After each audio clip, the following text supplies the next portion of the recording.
नमस्कार दोस्तों, सीटेट की अगली क्लास में हम आपके लिए लेके आए हैं ज्योमेट्री के क्वेश्चन से। देखते हैं उनको। पहला क्वेश्चन हमारा है 62 के कोण का पूरक और समपूरक कोण कितना है।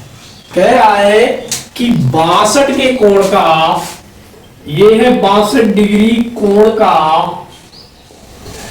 पूरक क्या है और समपूरक क्या है। ठीक है, कह रहा है 28 डिग्री होगा, 118 डिग्री होगा, दूसरा 118 होगा, 28 होगा, 38 डिग्री होगा, 138 डिग्री होगा या 138 डिग्री होगा या 38 डिग्री होगा। ठीक है, तो देखते हैं यहां पे पूरक कोण। पूरक कोण वे होते हैं जिनके दो कोणों का योग 90 डिग्री होता है, यानी कि वे कोण जिनके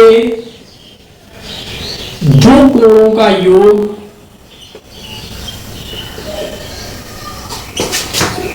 जो है कितना होता है हमारा 90 डिग्री होता है। कितना होता है 90 डिग्री।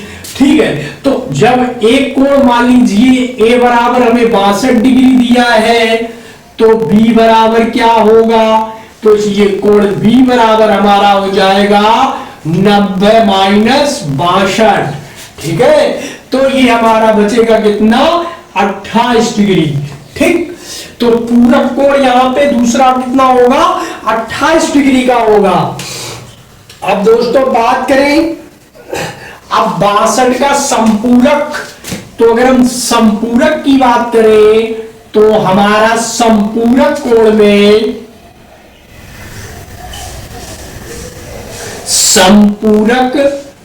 कोण में दो कोणों का योग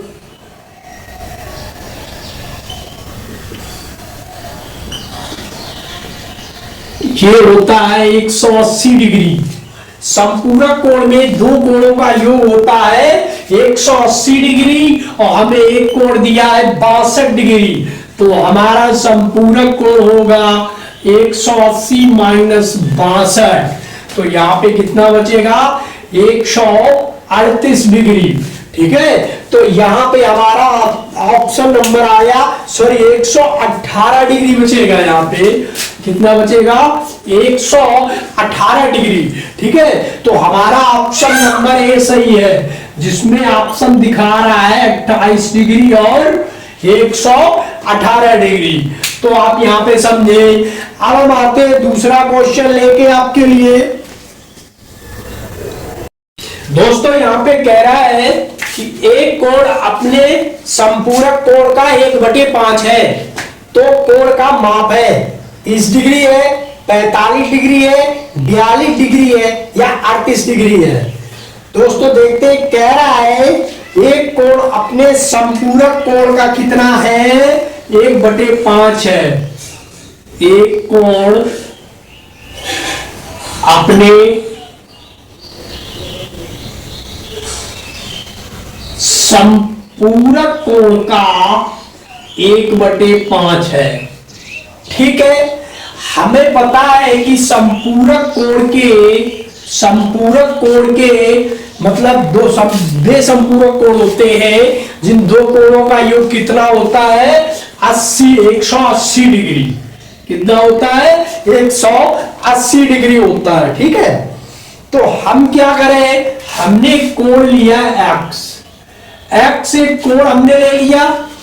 अब कह रहा है इसका संपूरक कोण क्या होगा, x का एक कोण ये है, तो संपूरक कोण बराबर हो जाएगा 180 माइनस x। ठीक, 180 माइनस x हो गया, लेकिन यहां पे कह रहा है संपूरक कोण का कितना है 1/5 है। कितना है 1/5 है, तो हमारा संपूरक कोण x बराबर कितना हो गया 1/5 इंटू 180 माइनस x हो गया। ठीक है, अब क्या करना होगा, बस कैलकुलेशन है दोस्तों, करिए 5x इक्वल टू ये हो जाएगा 5x equal to 180 minus x।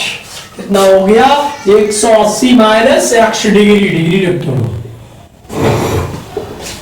तो अब क्या करें, ये अक्ष इधर ले आओ, इधर आके किस में आ जाएगी, प्लस में आ जाएगी। ये माइनस है, इधर जाएगा प्लस बन जाएगा। तो यहाँ पे कितना हो गया 180। ठीक, अब यहाँ पे 5x कितना हो गया 6x इक्वल टू 180 छतियां 18, x बराबर कितना आ गया 30 डिग्री।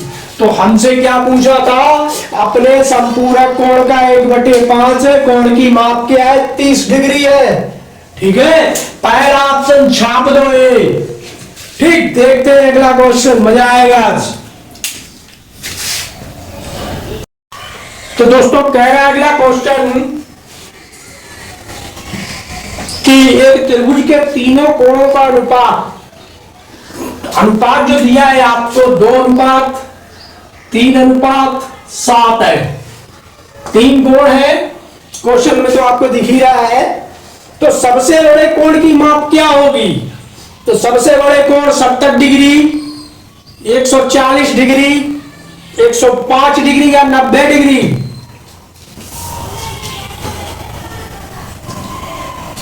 तो दोस्तों हमें पता है कि त्रिभुज के तीनों कोणों की माप, त्रिभुज के तीनों कोणों का योग जो होता है वो हमारा होता है 180 डिग्री। ठीक, अब हमें 3 कोण दिए हैं, तीन कोण दिए हैं अनुपात में 2:3:7। तो हमने माना ये कोण हमारा क्या है x है, तो कितना हो जाएगा 2x धन 3x धन 7x बराबर 180 डिग्री। कितना हो गया 2, 3 और 7 बराबर कितना हो गया 180 डिग्री। इनको जोड़ लो, ये हमारा हो गया 12x बराबर 180 डिग्री। तो यहां पे x का मान निकालिए, ये आएगा आपका 180/12। काट दीजिए 12×1 = 12, 12×5 = 60। x बराबर आपका कोण आ गया 15 डिग्री। ठीक, तो तीनों कोण कितने होंगे, यहां पे x का मान रख दीजिए 2×15, एक हो गया 30 डिग्री। दूसरा कोण लिया 3×15, दूसरा हो गया 45 डिग्री। तीसरे का लिया तो इसका हो गया हमारा 105 डिग्री। अब ये हमारे तीनों कोण आ गए। आपको पूछ रहा है सबसे बड़े कोण का माप 105 डिग्री है और आपका आंसर सी है। ठीक है, तो यहां पे इस क्वेश्चन का आंसर सी निकल के आया। तो दोस्तों यहां पे अगला सवाल है, बिल्कुल सेम ऐसा ही है। वो कह रहा है कि एक त्रिभुज के कोण 4, 5 और 6 के अनुपात में है। किसमें है 4:5, 5 और 6 के अनुपात में है। सबसे बड़े कोण की माप क्या है, 90 डिग्री है, 60 डिग्री है, 72 डिग्री है, 84 डिग्री है। सेम वैसे ही क्वेश्चन है। तो हम क्या करते हैं, तीनों कोणों की माप कितनी हो गई 4x plus 5x plus 6x equal to 180 degree. तो ये आपके हो जाएंगे टोटल जोड़ के 15x इक्वल टू 180 डिग्री। बिल्कुल सेम सवाल बसा 180/15। तो काट दो 15 एकम 15 और 15 चक्कू 60।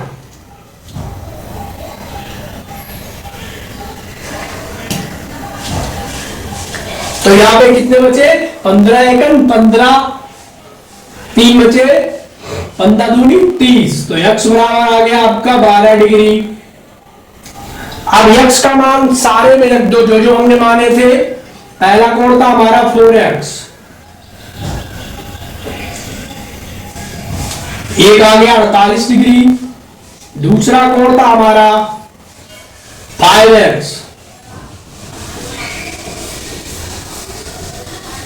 60 डिग्री। तीसरा कोण है हमारा 6x, 72 डिग्री। तो दोस्तों इसमें पूछ रहा है सबसे बड़ा कोण कौन सा है, हमारा 72 डिग्री का है। तो हमारा आंसर क्या हुआ दोस्तों, C part. C part answer इस क्वेश्चन का। तो यहीं पे लेते हैं दूसरा क्वेश्चन। ये कह रहा है प्राथमिक स्तर पर त्रिभुज की अवधारणाओं का परिचय देने के संबंध में शुद्ध कथन को पहचानिए।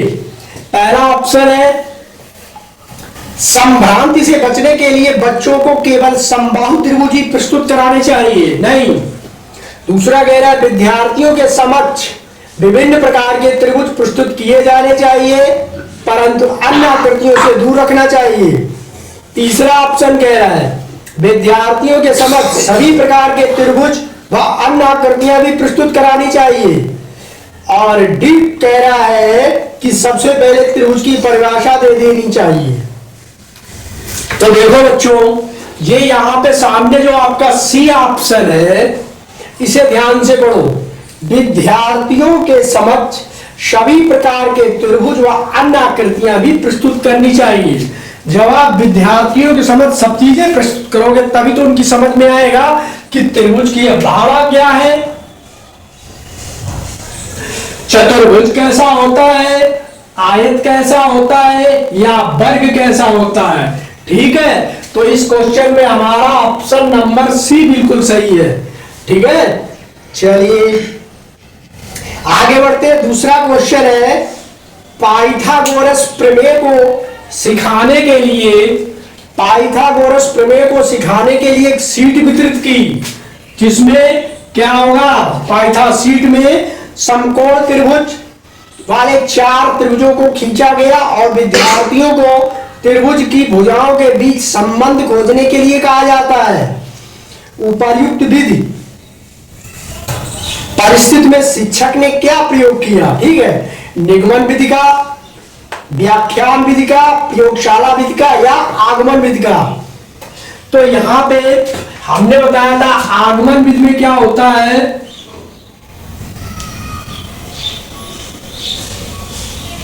दोस्तों आगमन विधि का मतलब होता है पहले उदाहरण प्रस्तुत करेंगे फिर उसके बाद नियम आते हैं। ठीक, तो हमने पहले क्या किया, त्रिभुज की पाइथागोरस की अवधारणा के लिए इस तरह से 4 त्रिभुज दिए तो बच्चों को समझ में आया कि ए बी सी एक त्रिभुज है।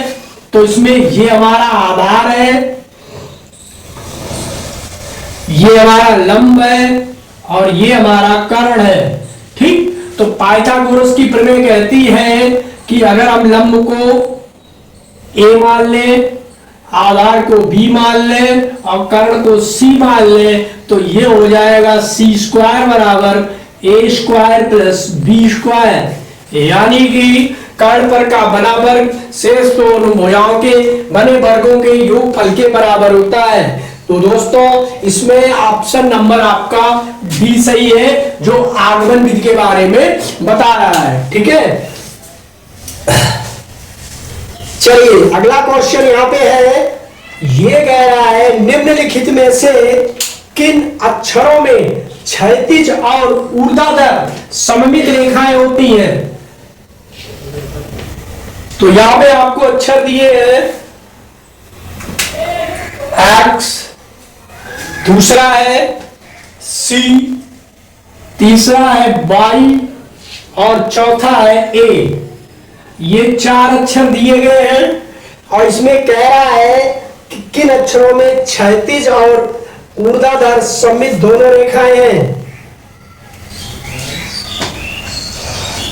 देखो सममित रेखाओं का मतलब है जैसे अक्षर है यक्स, इसको 2 भागों में बांट दीजिए, दोनों एक दूसरे को ढक ले, वो हमारी सममित रेखाएं कहलाती है। तो इसमें क्षैतिज और ऊर्ध्वाधर दोनों बन रही है, जबकि सी में सिर्फ क्षैतिज, बाई में भी एक बन रही है और ए में भी एक बन रही है। तो यहाँ पे हमारा पहला ऑप्शन ए पार्ट बिल्कुल सही है, जो यक्स आ रहा है इसमें। ठीक है, तो यहाँ पे ये क्वेश्चन हो गया आपका।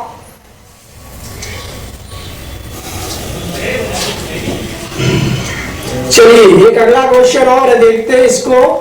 जियो बोर्ड किसके शिक्षण का एक प्रभावी साधन है? तो उसमें कह रहा है सममित की अवधारणाओं के लिए आधारभूत ज्यामिति अवधारणा, जैसे किरण रेखाएं और कोण हो, या ज्यामिति आकृतियां और उनकी विशेषताएं, या द्विविमा और त्रिविमा आकृतियों में अंतर। तो दोस्तों जियो बोर्ड जो होता है,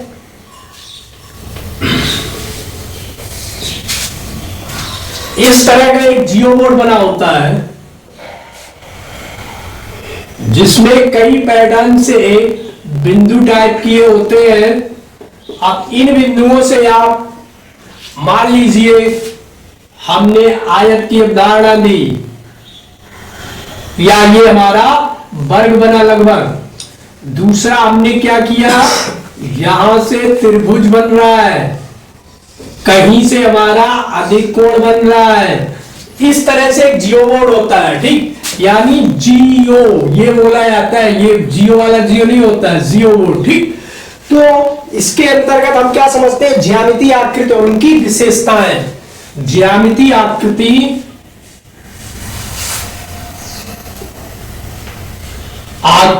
और उनकी विशेषताएं। ठीक है, तो इसका ऑप्शन नंबर सी बिल्कुल सही है। आपकी यूपी ट्रिपल एससी में पीटी की वैकेंसी आ चुकी है। इसमें आपके 1/8/2023 से फॉर्म पड़ना स्टार्ट हो गए हैं और इसकी लास्ट डेट 30/8/2023 है। ठीक है, तो दोस्तों इसके लिए भी हमारी क्लास शुरू हो रही है, पीटी क्लास के लिए, जिसमें आपको विज्ञान, गणित, इंग्लिश, जीके, जीएस और रीजनिंग, ये सारे सब्जेक्ट आपको पढ़ने पड़ेंगे, जिसमें जीके और जीएस में आपका इतिहास और भूगोल भी होगा। और ये आपका सिलेबस 10th बोर्ड के सीबीएसई माध्यम से, ये यहां से सिलेबस होगा 10th लेवल तक का, जिसमें विज्ञान, गणित, अंग्रेजी, जीके, जीएस, रीजनिंग और हिंदी भी पूछी जाएगी। ठीक, इन सारे सब्जेक्टों की आपको तैयारी करनी होगी 10th लेवल पे। ठीक है, तो दोस्तों आज की वीडियो आपको कैसी लगी आप जरूर बताइए। धन्यवाद।